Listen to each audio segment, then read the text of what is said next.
I am the mid-crit masochist. Welcome back to a installment. Vito wants to take over. I'm going to let him start running the show. I have a new place that I'm pulling something from. It's called r/odd directions. Go check it out. The author of this one is All Times Productions.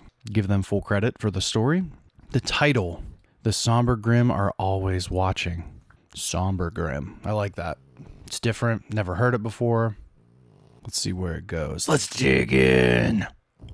I don't have much time. By the time anyone reads this, the post will be flagged and deleted. Hell, I might be deleted too. Missing is what they call it. Just another conspiracy theorist who disappeared. But I have to warn you about what I found at CERN. If you don't know what CERN is, look it up. I don't have time to explain here. While working on one of their black box programs. 3 months ago, I was just another grad student assisting senior researchers. They brought me in because he won't stop snorting at me. They brought me in because of my dissertation of quantum field disruptions. I thought it was the opportunity of a lifetime. I was right, just not in the way I hoped. This particular black box program wasn't studying particle physics. We were studying them, the Sombergrimm, multi-dimensional entities that exist within the fabric of our perceived reality. They've always been there, feeding off human fear, growing stronger with each technological advancement we make. The worst part? We invited them in. Those home security cameras, Google Nest, Ring, Arlo, our laptop webcams, our fucking phones. They're not just monitoring for burglars, conducting Zooms, or uploading your damn cat TikTok. They're portals. The Sombergrimm use them to watch us, study us, harvest our fear. I've witnessed the aftermath of their complete materialization. Atmospheric pressure plummets without warning. Even electromagnetic waves go to shit. Surveillance recordings warp. Dark silhouettes shift in ways that defy natural principles. People living where they reside suffer overwhelming anxiety, persistent suspicion, self-destructive urges.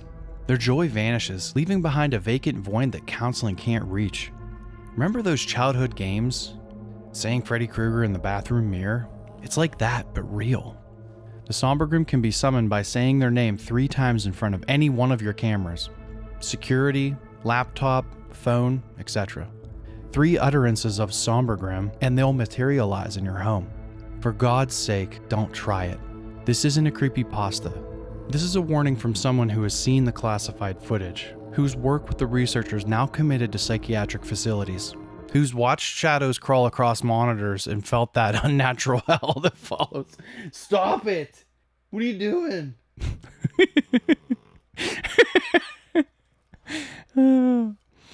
Who's watched the shadows crawl across monitors and felt that unnatural hell that follows.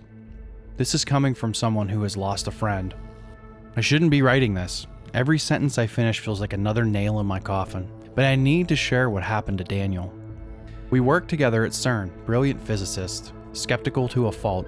When rumors about the Sombergrimm spread through whispered conversations in the cafeteria, Daniel laughed it off as superstition. Multi-dimensional beings that feed on our fear? Come on, Marcio. We're scientists. Last Tuesday he called me at 3 a.m. I did it. His voice trembled. I said the name 3 times in front of my new security camera, just to prove everyone wrong. You fucking idiot, I hissed. Get out of your apartment now! Don't be dramatic. Nothing happened except... He paused. The lights flickered a bit. Probably coincidence. I guess the oven clock reset itself too, but that happens occasionally, right?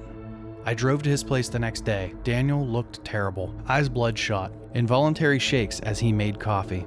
He admitted he hadn't slept. Something keeps moving at the edge of my vision, he whispered, and there is this pressure in the room. Like the air got heavier. I tried to calm him, but I too was already on edge. I knew what he did. I understood the consequences. The oven clock still won't work properly. It's extremely slow, he added. And I keep getting motion detected alerts from my Ring camera.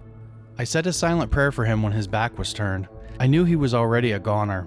If there is a God, perhaps he'll feel inclined to intervene. Or, what seems to be the case, Sombergrimms don't answer to any gods. CERN scientists have tried on multiple occasions to enact holy scripture against them. Nothing has worked yet in that regard. Daniel's cat refused to enter the living room where the camera was mounted. It hissed at empty corners, fur standing on end.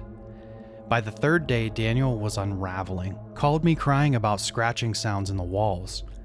I agreed to document the phenomena, bringing my own monitoring equipment. Big mistake. The moment I entered his apartment, something felt more wrong. A cold and then warmth that went beyond temperature. It seeped into my bones. We set up thermal cameras, EMF detectors, the works. That night was hell. The footage showed temperature drops of 15 degrees in seconds. The EMF detector went haywire near the security camera. Daniel's cat pissed on the couch, then on the kitchen counter, spraying everywhere like it was terrified and trying to mark its territory. So this is pretty crazy. The cat is extremely affected. It seems like in a lot of paranormal or psychic events, animals have a little bit more of a higher sensitivity, kind of like children do in these situations. So the cat is freaking out. It definitely knows that something's going on. Around 2 a.m., I felt it, fingers trailing across the back of my neck when no one was there. Daniel screamed from the bathroom that something was watching him from the shower drain. By 3 a.m., I had a pounding migraine, nosebleed, and vomiting fits. Daniel looked worse, his skin gray, eyes sunken. His apartment reeked of animal waste. His cat had diarrhea across the hallway and was hiding under the bed, growling at nothing. I awoke around 4:33 a.m. to Daniel standing in the living room, stripped down to his boxers, body covered in scribbled symbols drawn in black marker. The security camera's red light blinked in the corner. His eyes were wild, unfocused. I'm ending this, he muttered, arranging candles in a circle. I've researched countermeasures, ancient rituals mixed with quantum theory.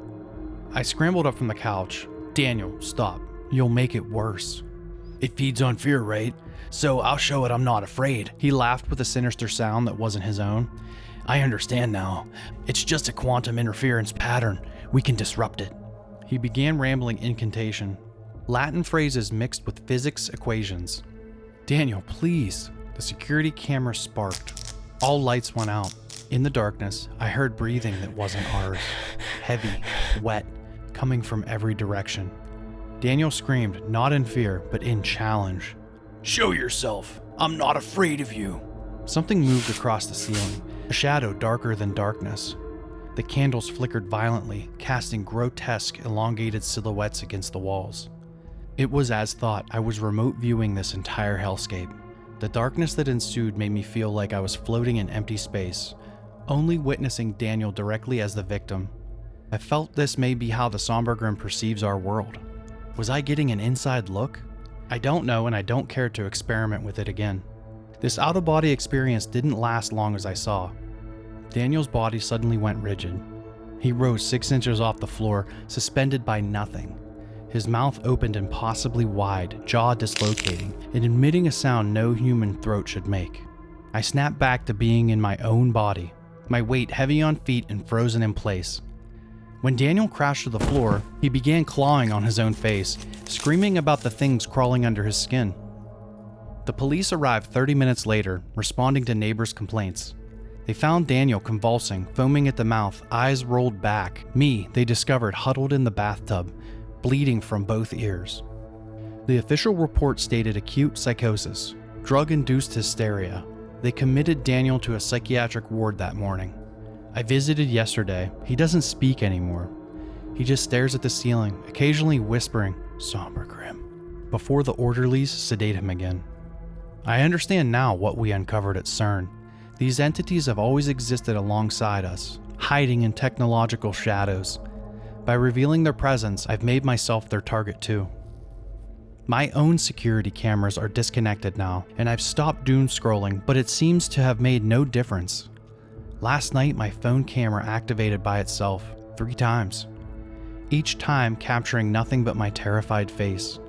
My last thoughts is that possibly these technocrats, the Bezos, the Zuckerbergs, the Cooks, the Sam Altmans, maybe they've made a pact with the Sombergrimm, sacrificing us all for their own salvation. Those leaders in the technological forefronts have to know about the Sombergrimms.